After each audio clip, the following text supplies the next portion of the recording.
my 7 best Formula 1 drivers to never win the driver's title. Now this is obviously a bit biased because it's fairly difficult to compare drivers from different ages. As criteria, I'm basically using race ones and some info from articles listed as sources in the description. And to be fair, no current drivers are included on the list, since the likes of Bottas, Ricciardo and Leclerc could technically still win the title. So here we go, and in no particular order, my 7 best Formula 1 drivers that just could not deliver that World Drivers title. Number 7, Rubens Barrichello. Ah yes, history's greatest number 2. No man, not that kind of number 2, I meant right-hand man to the champion. Who does number 2 work for? Who does number 2 work for? That's right, buddy. You show that turd who's boss. Poor old Rubens managed to back up Schumi and Jenson Button to World Drivers titles while having some horrendous crashes along the way. The man managed 11 wins in 322 starts. Now in a time when Max Verstappen won 19 in 2023 alone, it sounds kinda rubbish. But I have to remind you that Kiki Rosberg, the owner of the second mightiest mustache in racing ever behind that man Nigel Mansell, and dad to that guy that beat Lewis Hamilton in equal machinery in 2016, won a driver's title in 1982 and managed only 5 wins in a career of 114 starts. In 1994, Barrichello was the lead driver for Jordan, proudly sponsored by Sasol, a South African company. I cheered my lungs out for this man as a kid, sponsored by one of our companies. My uncle used to swear though when he saw the Sasol Jordans on television, loudly exclaiming that the sponsorship was the main reason for his less than deserved pay rises at Sasol. Good memories. This is the worst. The racing version of Dr. Fraser Crane finished 3rd once and 2nd twice behind teammates Schumacher at Ferrari and 3rd behind teammate Button as the closest he came to winning that elusive title. He never had a real shot at Ferrari and he was always the Perez to Schumacher's Verstappen, but in 2009 at Brawn he was said to be allowed to race Jenson Button. But a combination of bad luck and a truly brilliant display by the quickest Button in history laid waste to the Brazilian's last chance at winning the title. Number 6, and once again I say in no particular order, Felipe Massa, or Rubens 2.0 as I like to call him. Equally Brazilian, equally bald and equally prone to horrendous crashes as his Ferrari predecessor. Many to this day believe he actually won the 2008 title ahead of Hamilton, but that's a different subject. And of course, as www.lightsoutblog.com wrote, and I quote, Felipe Massa was a world champion for all of 30 seconds until Lewis Hamilton passed Timo Glock on the final corner of the final lap of the 2008 season, end quote. 11 wins in 269 starts is also kind of similar to Rubens, isn't it? The two also seem to share some bad luck. Don't know if they maybe peed on a leprechaun's head or something. Again, like Rubens, he later raced for Williams after leaving Ferrari, before having a go at racing those screeching Formula E cars, with less success though. Then don't overdo the brakes into turn 1. Catching a little bit of oversteer, but lovely and smooth through the apex. Number 5, Gilles Villeneuve. Dude, that is the 3rd Ferrari driver so far. Is the bad mojo the drivers have had connected to the Maranello horses? I've lost my mojo! While the brilliant Villeneuve was lightning quick, he lost out to teammate Jody Scheckter in the 1979 title race, finishing runner-up to the South African.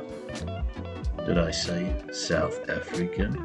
6 wins in 67 starts was a pretty decent return for the Canadian before sadly losing his life in an accident during quali at the Belgian Grand Prix. His son Jacques famously won the title that eluded Gilles in 1997, becoming Williams' so far last world champion. Number 4, and again I say in no particular order, David Coulthard. Ah yes, the man Michael Schumacher so badly wanted to beat up in Belgium in 1998. Look at him, he's saying I'm going to the stewards. James, can you enlighten? He's going to Coulthard. He's going to have it out with David Coulthard.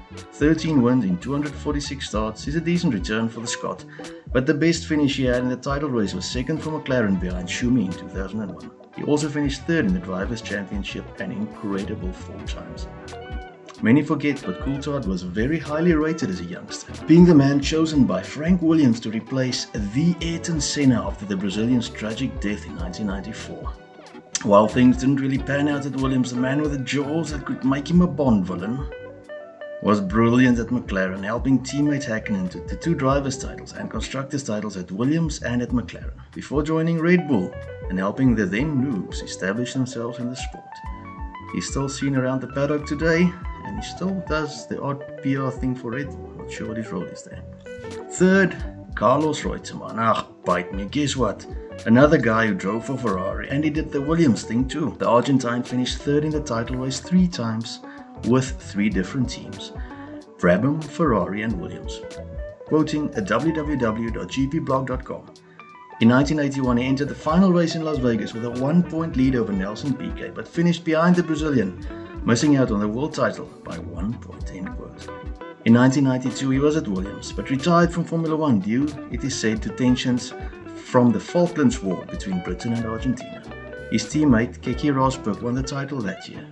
Wow, now that qualifies for a what-if moment, doesn't it? 12 wins in 146 races means he won more races than many drivers who actually claimed the driver's title. It just wasn't to be for the man who would later enter politics and become governor of Argentina's Santa Fe province. Second on our list, Ronnie Peterson. The Swede finished 3rd and 2nd in the championship, earned 10 wins and didn't drive for Williams or Ferrari, achieving his success at Graham Chapman's Lotus. Peterson sadly lost his life at the Italian GP in 1978, quoting Wikipedia. Peterson's Lotus went into the barriers hard and caught fire before bouncing back into the middle of the track. He was trapped in the burning wreck, but Hunt, Regazzoni and Depailler managed to free him before he received more than minor burns. While track marshals were extinguishing the car, he was dragged free and laid in the middle of the track, fully conscious, but with severe leg injuries. Hunt later said he stopped Peterson from looking at his legs to spare him further distress. During the night, Peterson's condition worsened and he was diagnosed with fat embolism. By morning, he was in full kidney failure and due to the embolism, and was declared dead at 9:55 a.m. on 11 September 1978. End quote. His teammate Emerson Fittipaldi won the championship at the same race Peterson lost his life. And I'm sure many of the old-time fans would know who my number 1 would be. Yes, number 1, Stirling Moss. I know I've said repeatedly that this list was in no particular order, but completely by chance. I believe that Moss may be the greatest driver to never win the title, and he's my number 1. Wasn't planned, but sometimes these things just work out. Unfortunately for Stirling Moss, he was just around in the era of Farina and Fangio. 16 wins in 66 starts means a win ratio of 24.24%. In an era of the Mike Hawthorns, Farinas, Fangios. That's brilliant. For reference, Lewis Hamilton has a career win average of 31.33. Not too shabby. Quoting gpblog.com, in his 9 F1 seasons, he finished 2nd in the championship 4 times and 3rd 3 times. In 1958, he almost succeeded, but fell 1 point short of Mike Hawthorn. End quote. When he won his 16th race, only Fangio had more victories in Formula 1.